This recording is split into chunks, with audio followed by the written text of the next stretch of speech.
Thursday morning in Birmingham, a little bit wet, and we're just getting the team together for some filming. It's just gone 11 o'clock just now. We're just going to head over to North Birmingham. We're going to have a look at a property using a strategy that I think many people has just simply dismissed. So let's jump in the car, let's head on over.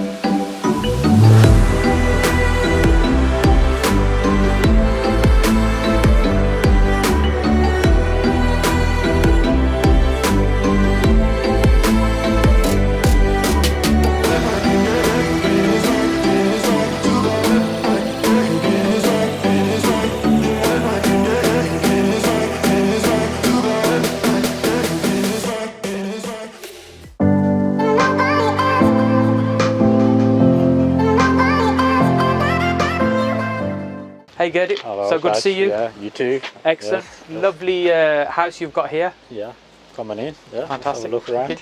Yeah. So Gerdie, Yes. this is a lovely 3-bedroom, link detached, North Birmingham, little garage. Seems a bit posh for a rental. Yes, it is. You know, the property's been purchased a while ago now, back in 2003. It's been lived in, rented out, moved on. You know, we've done that with a number of properties now over time. So when you say lived in, so this is initially purchased as a home. Yeah. So in 2003 when you purchased a home, you lived in it for a short while, then you moved on. We were talking about that's quite an interesting way of doing things. You've done that a number of times. Yeah, throughout the 90s, we've done that as well. We've still got those properties from the 90s, you know, even back from the 80s. So Just got me thinking about all the houses I've ever lived in. If we'd never sold them, we'd kept them all. Yeah. So, you know, we kind of become hoarders. Yeah. You know, but you know, we don't want to become hoarders. But I mean, that is an interesting strategy in itself. The fact that you acquire property, you hold it for the long term. Yeah. So this, we were talking earlier, purchased for about 130,000. Yeah. 2003 today probably 200-ish. Yeah. So maybe about 70 grand increase in value, not a massive amount. Yeah. But then you've done literally not a huge amount to it since you purchased it. It's been as it is, a little bit decorating, tidying up, keep on top of the maintenance. Tenants look after it. Yeah. So the last tenants moved out or are moving out of here just now. Yes. They still got their bits and pieces in here. Yeah, and it's already rented out. Yeah. So the new ones are moving in a couple of weeks. A couple of weeks time. Okay. So really, it's just a case of freshening up, make sure everything's compliant and good to go again with another family. Yeah. How long were the last family in here for? They were here for a few years, 2 years. 2 years. Okay. 2 years. So that's interesting. When I think about HMOs, how long people stay there, maybe 9 months on average, 10 months I think is the norm. It's quite transient, people don't stay for long. But when people are coming as a family with their furniture and they're renting, often they will stay much longer. Yeah. And the few single rentals that we have, people do stay. Yeah. Stay I mean, a long their time. intentions were to stay a long time, but they're unfortunate health issues back home, so they had to go back. So with this property, when you first started, what was the thinking? Would you class yourself as an accidental landlord? You were buying them and then keep renting them out, or we said that was really. the intention? The intention was there to always keep holding them and just keep moving on and keep progressing. Because it's not an overnight business. It's takes time to develop and it takes time to grow, and then it's really building over some time, isn't it? So initially you bought the family yourself, bought a few houses over time, and then took a little bit of a pause. You were off in America and Canada for a little while. Yeah. Then came back after credit crunch, started looking at the market and you thought, so what did you see as an opportunity then? Why did you kind of think, right, we need to go for this full speed? Yeah, because we understand the power of compounding, and we understand over time how property values will go up, how rents go up as well. So I think taking all that into account, it's a good retirement fund, isn't it? Absolutely, and I think although it's a fairly straightforward strategy when we talk about buy-to-let, where you're buying property, you're putting a family in and they're staying for a long term, the thing with that is it is nice and easy. There isn't a huge amount that you need to do, and compounding, price rise over time. Yeah. That does all the hard work, work for you. It does. And now portfolio is kind of 20 plus properties now. Yeah, it's sizable, and it's a foundation. I've been on various property training programs with various trainers, and one particular trainer, he always called it, you've got to have your soldiers before you start building your castles. Yeah, absolutely. And this is true. So let's have a little look around, and then what we can do, we'll talk about some of the strategy you're doing right now. Yeah. Okay, sure. Let's do that.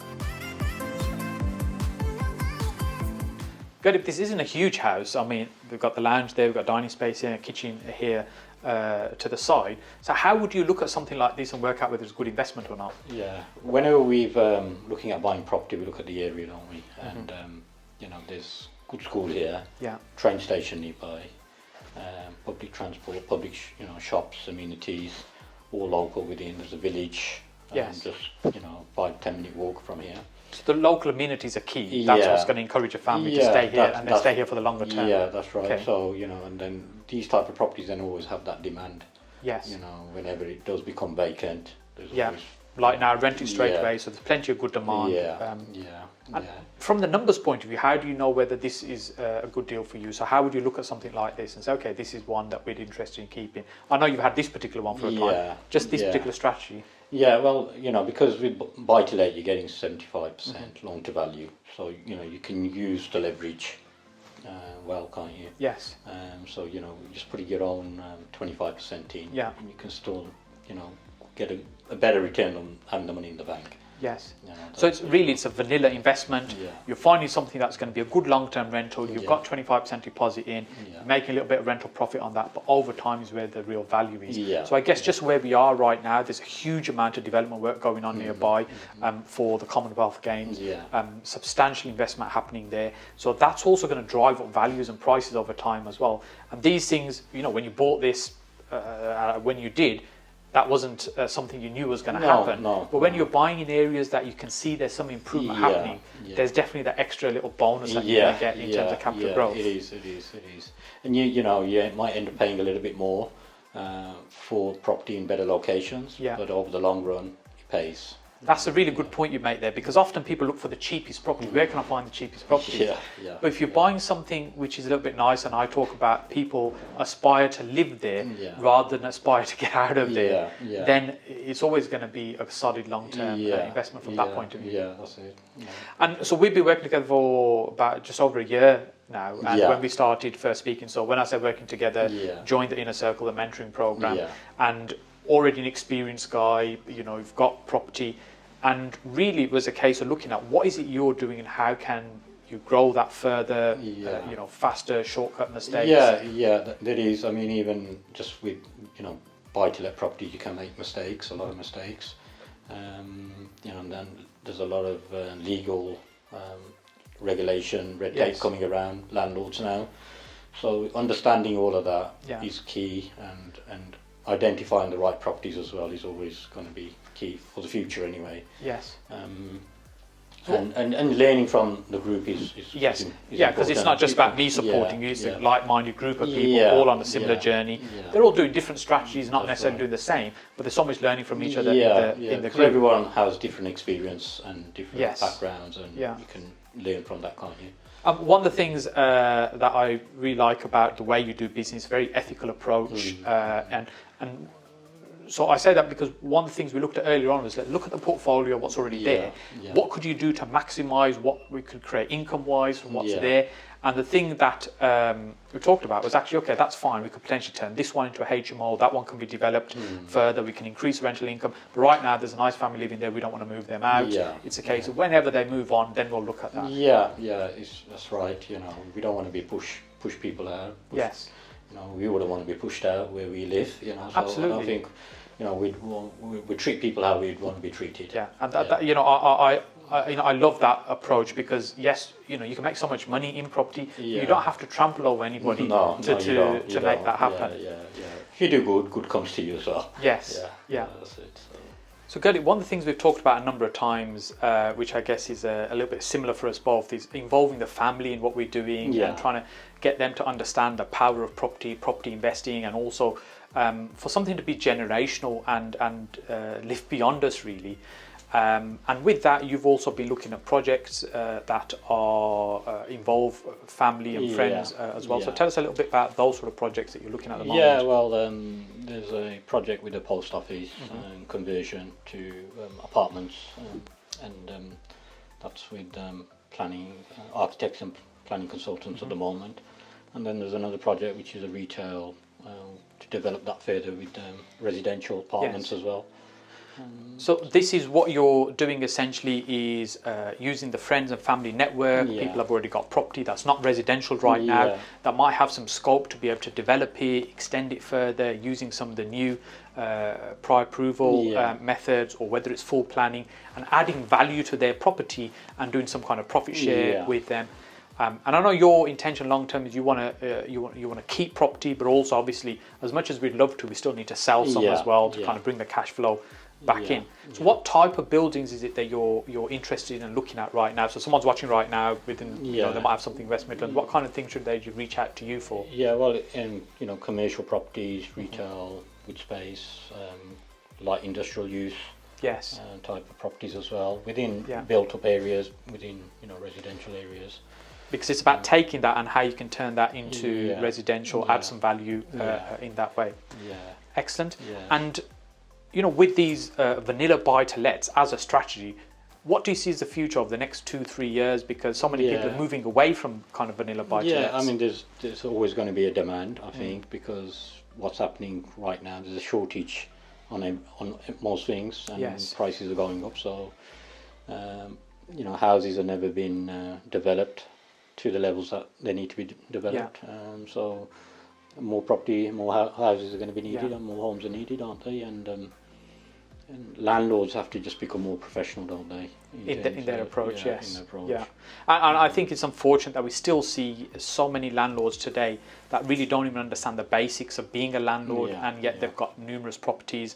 And I know you're really thorough in making sure that you're providing good quality accommodation, it's compliant, and that's key. At the end of the day, as we said, we want to sleep easy, we're making a good income out of it, but it's providing a great home for somebody. So buy to let as a strategy, I agree. I think there's still going to be continuous demand for it. People need these everyday type of homes. Yes, there's so many fancy strategies we're going to do, but we shouldn't dismiss these opportunities that are kind of just laid out bare in front for us to see that people are dismissing. I mean, one of the strategies I've been looking at is looking in good areas where you can tell from the house itself it's been lived in a long time, and maybe they've moved on, passed away or passed on, and it's gone into probate maybe, probate homes, where you can add value, but in good locations. So you pay more, but you can get the added value out of it. I guess one of the biggest benefits of that is that when you add value to that property, the scope to add value is much higher. You can push the price much higher than you would in maybe an area that's not so good. Excellent. Well, good. Thank you very much, first of all, so much for allowing us to have a look around this property and having a chat with you. What's the best way for people to reach out to you? Yeah, they can just find me on LinkedIn. Excellent. Okay. Hey, it was good catching up with Gertie.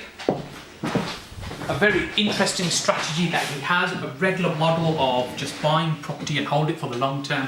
And of course, that's definitely one of the best ways to get rich in property. Over time, long-term property values go up. In fact, we're thinking about our sourcing business, which we're about to restart over the next few months. So if you're interested in properties in and around Birmingham, regular buy-to-lets, get in touch with us. You can get onto the waiting list for that as we start over the next couple of months. And of course, Gertie mentioned the Inner Circle program. If you want to learn more about getting support from me, ultimately helping you get further, faster, avoiding mistakes, accelerated results, then reach out to us as well, and we can have a chat about how we can help you with that. And I look forward to seeing you next on this video over here, which shows you the true cost of buy-to-let investing.